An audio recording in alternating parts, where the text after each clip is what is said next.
ஐயா வணக்கம். சிவாய நம்ம சொல்லுங்க. ஐயா வணக்கம். சிவாய நமக. சொல்லுங்க ஐயா. எப்ப கலியுகம் முடியும், எப்ப சத்திய யுகம் வரும்? சத்தியுகம் இல்லை. பிராமணரோட குடிமையா இருக்கணுங்கிறேன், ம் ஊர்ல இருக்கணுங்கிறேன், வேற யாரும் குடிமையா இருக்குன்னு சொல்ல மாட்டேங்கிறேன். ம் இதெல்லாம் நடக்குதுல பாக்குறோம்ல. ஒன்னா பிராமணன் பிராமணன் அவங்க பிடிச்சி தொங்குறாங்க. சரி. ஏன்னா நீங்க நல்லா இருக்கிறதுக்கும் பிராமணன் வேணும், நீங்க நாசமா போறதுக்கும் பிராமணன் வேணுமா? சாபம் வாங்குறானுங்கல்ல. அதனால எப்பதான் களி மறைஞ்சு சத்திய யுகம் எப்ப? நான் தான் அன்னைக்கே சொன்னேன், பகவானே சொல்றான், 1000 பசுவை அடித்து மிக கொண்டாலும் தோஷம் மீதளவோ ஒரு வேதியினை கொள்வதுங்க. 1000 பசுமாட்டுக்கு சமம் ஒரு பிராமணன். அந்த பிராமணர்களை திட்டும் போது அந்த சாபத்தை வாங்கி கேட்டிக்குவான், ஒழுங்கா மழை பெய்யாது. ஆமா, நோய் பெருகும். இது எல்லாமே சாபங்க. நீங்க நினைக்கிற மாதிரி கிடையாது. சாதுக்கள் நசுக்க பாட கலியுகத்துல அழிவு பெருத்துக்கிட்டே இருக்கும். ஏன்னா அந்த காலத்துல பாருங்க, 3 மழை பெஞ்சிருக்கு. வேதம் ஓதிய வேதியர் கோர்மலை, நீதிமன்னர் நெறின்னு கோர்மலை, மாதர் கற்புடைய மங்கையர் கோர்மலைன்னு மும்மாரி மழை பெஞ்சிருக்கு. எதுக்கு மழை பெஞ்சு? மழை பெய்யலாம் நம்ம சோறு கிடைக்குமா நமக்கு? பசி பட்டி பஞ்சமாயிரும். ஆனா அது பசி பட்டி பஞ்சத்தை தவிர்க்கிறதே பிராமணன் தான்.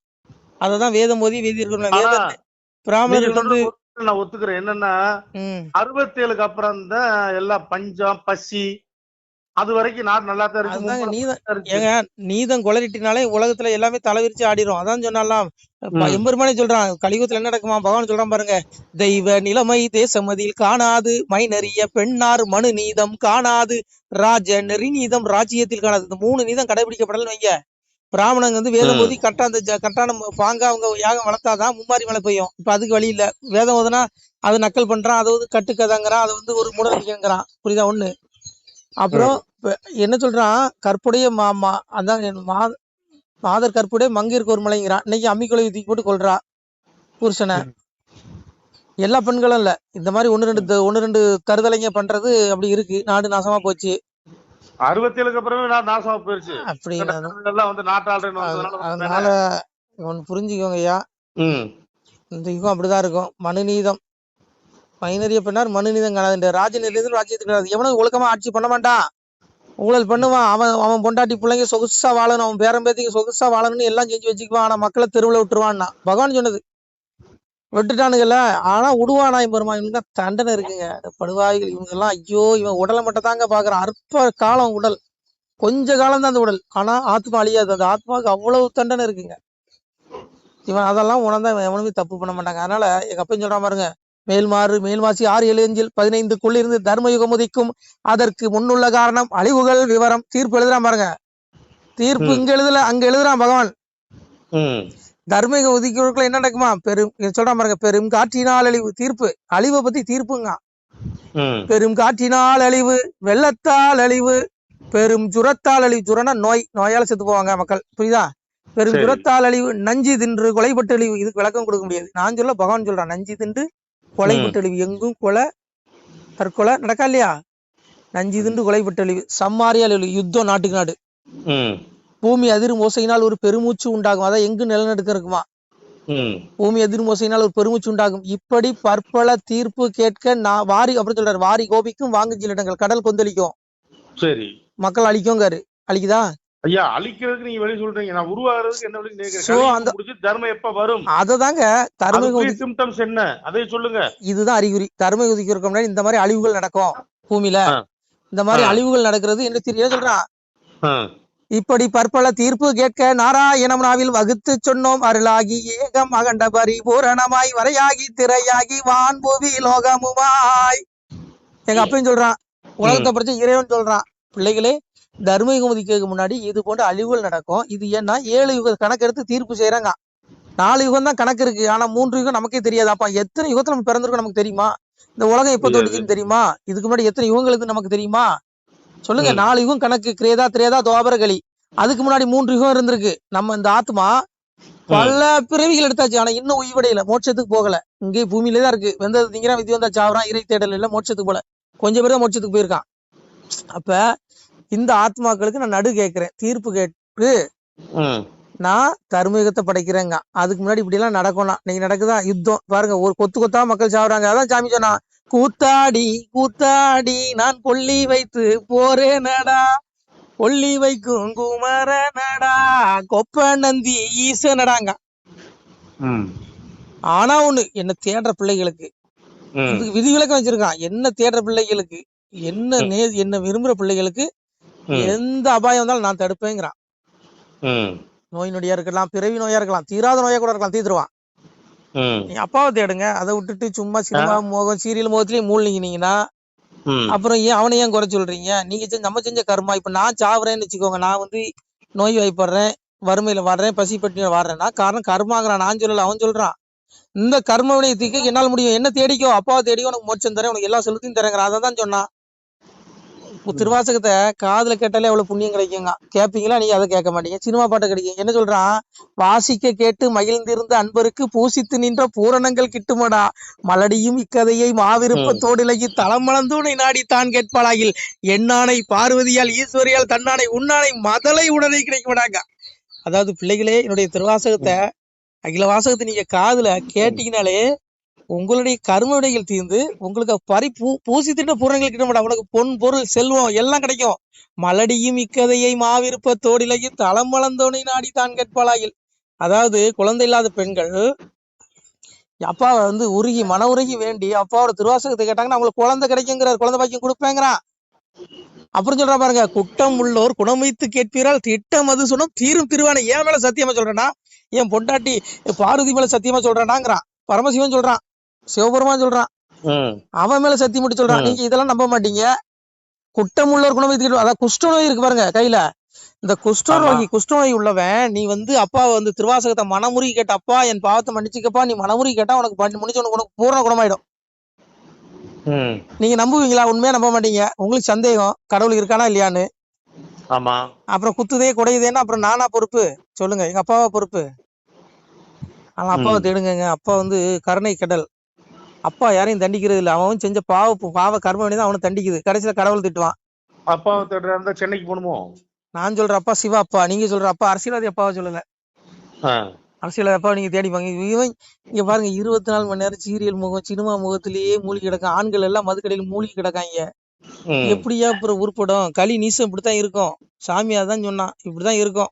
பருமையதுதான் பெருத்து நீங்கள் வழி தப்பி போவீர்களே, பொய் புரட்டு அதிகமப்பா பொருத்தமில்லை களி நமக்கு.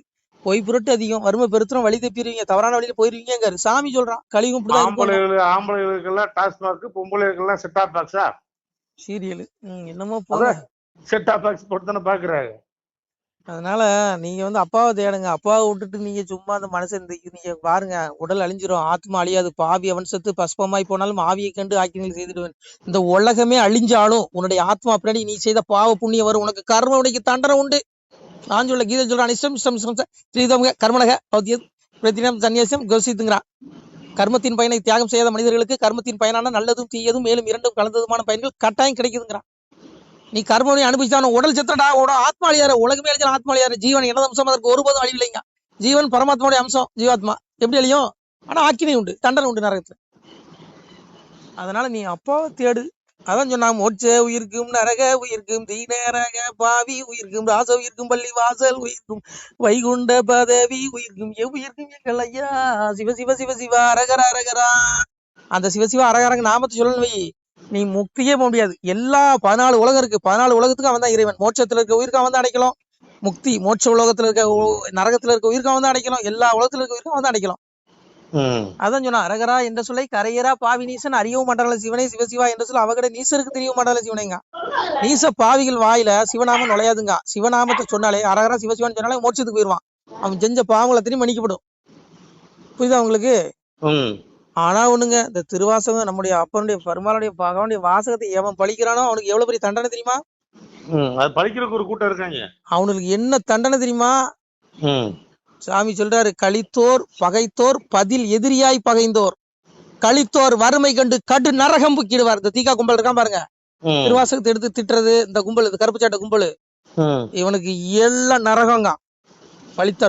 கலித்தோர் கடு நரகம். நரகம் சாதாரண நரகம் கிடையாது ஆத்மாவுக்கு. இவன் என்ன நினைக்கிறான், செத்த உடனே எல்லாம் முடிஞ்சு போயிருது அப்படின்னு நினைச்சிட்டு இருக்கான். ஏன்னா செத்துக்கு அப்புறம் தான் உண்மையான உடைய ஆத்மாவுக்கு தானே வெளியே வருது. அந்த ஆத்மாவுக்கு தான், அந்த ஆத்மா விடுதலை இடையிலன்னா உனக்கு பிறப்பு 84 பிறவி இருக்கு. ரஜசி பிள்ளைங்க கத்தோ கர்ம ஜாதி ததா பிள்ளைங்க தமசி முடிவு செய்யாதேங்க. 84 பிறவி நீ எடுத்து சாகணும். மண் உலகில புழு விலங்கு பறவை விருட்சம் 1000 வருஷம் நிற்கும். அதுல ஒரு ஆத்மா இருக்கு. இதே மனிதனுடைய ஆத்மா தான் அங்கே இருக்கு. புரிஞ்சுக்கோங்க. இவன் எல்லாம் என்ன நினைக்கிறான், செத்துக்கு அப்புறம் முடிஞ்சிடும், அதனால எப்படியெல்லாம் கடவுளை திட்டலாம், இதிகாசங்கள் திட்டலாம் நினைச்சுக்கிறான்.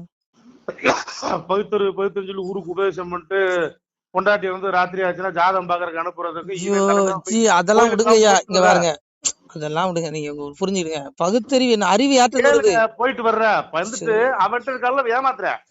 அவனுக்குள்ள அறிவு யாரியா? இறைவன். நான் சொல்றேன், மண்ணென்றும் காற்றென்றும் நீரென்றும் நெருப்பென்றும் மனம் அறிவு அகங்காரம் என 8ஆக பிரிந்தது என்னுடைய இயற்கைங்க. 5 பஞ்சபூதம் மனம் அறிவு அகங்காரம் 3ம் பகவான் சிவபெருமா.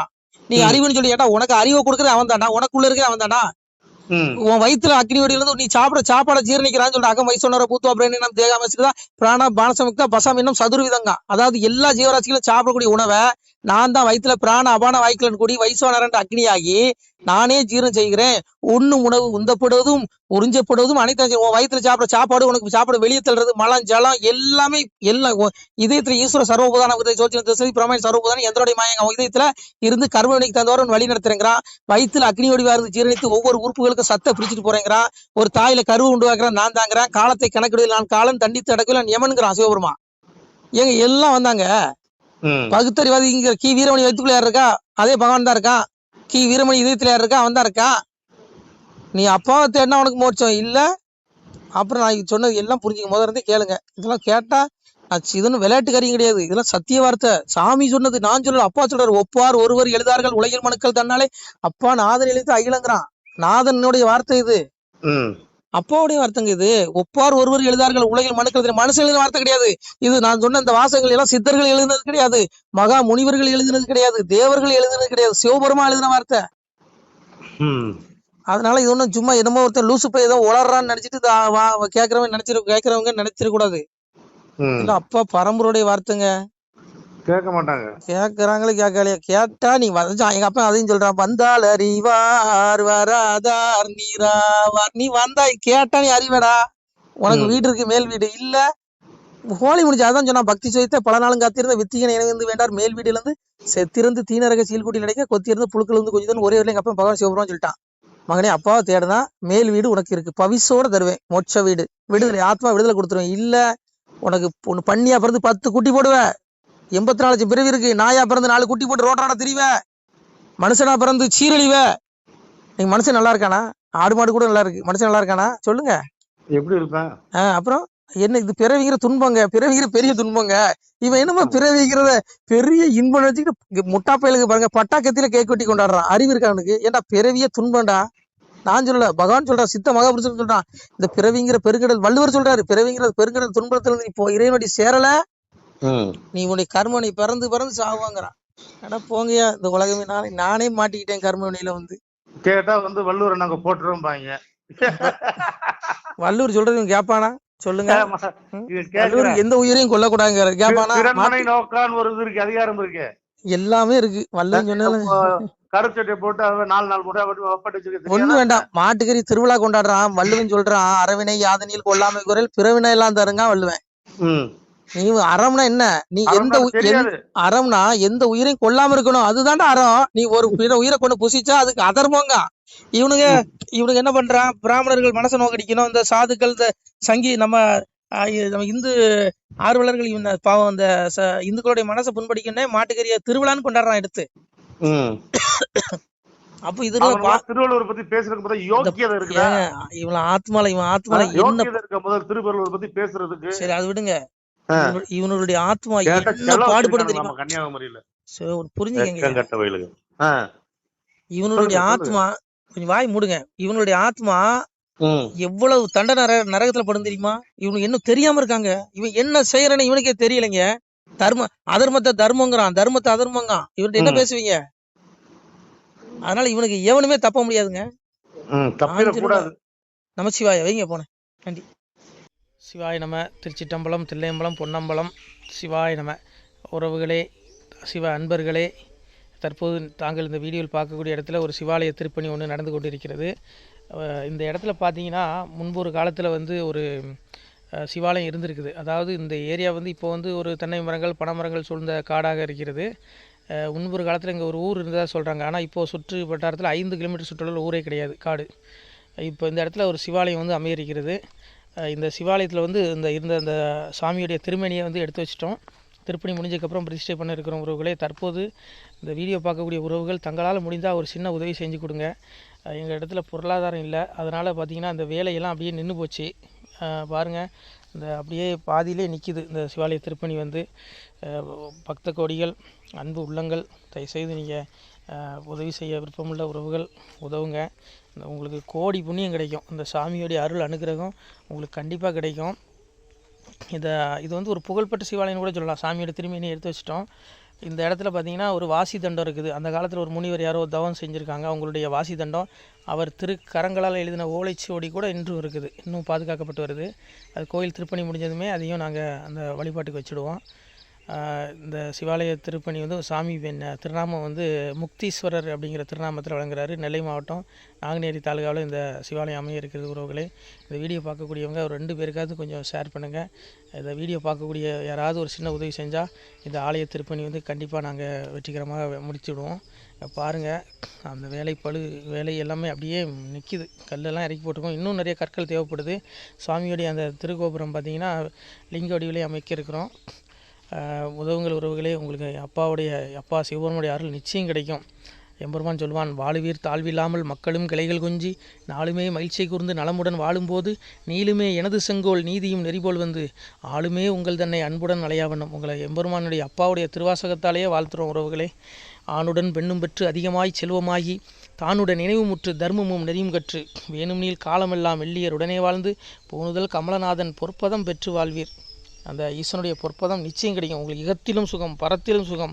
உங்களுடைய கர்ம வினைகள் மன்னிக்கப்பட்டு உங்களுக்கு நிச்சயம் மோட்ச வீடு கிடைக்கும். இகத்தில் பூரண ஆயுளுடன் நோய் நொடி இல்லாமல் வாழ்ந்து நீங்கள் பரவாழ்வும் பெறுவீர்கள் உறவுகளே.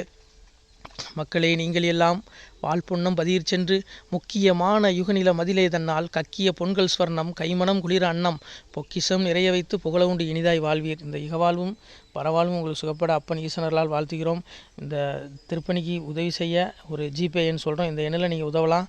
நீங்கள் இந்த எண்ணிலே நீங்கள் தொடர்பு கொள்ளலாம். ஜிபே, ஃபோன்பே, வாட்ஸ்அப் எல்லாம் இந்த நம்பர் தான். 93 85 44 31 06 93 85 44 31 06. இந்த எண்ணில் நீங்கள் உதவலாம், தொடர்பும் கொள்ளலாம்.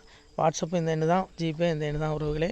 முடிந்தளவுக்கு 2 பேருக்காக ஷேர் பண்ணுங்கள். இந்த வீடியோ பார்க்கக்கூடிய யாராவது ஒருத்தர் சின்ன உதவி, நீங்கள் வந்து பெரிய அளவில் செய்யணும் கூட, நீங்கள் ₹1 நீங்கள் தந்தாலும் மனசார வேண்டி ஏற்றுக்கிறோம் உறவுகளே.